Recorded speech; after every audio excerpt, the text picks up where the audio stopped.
মানবাধিকার লঙ্ঘনের চরমতম শিকার আমাদের মাননীয় প্রধানমন্ত্রী। বাংলাদেশের ইতিহাসে মানবাধিকার লঙ্ঘনের শিকার সবচেয়ে বড় পরিবার হলো জিয়া পরিবার।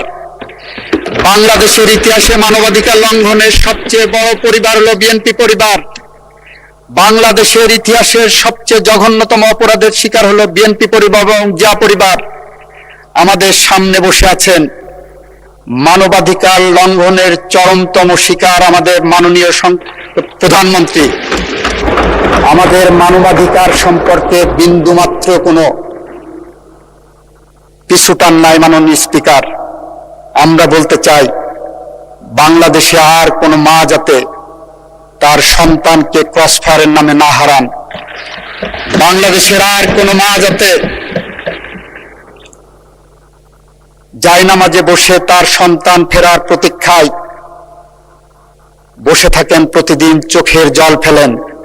আমরা চাই না বাংলাদেশে আর কোনো মানুষ মিথ্যা গায়েবী মামলা না ঠিকানা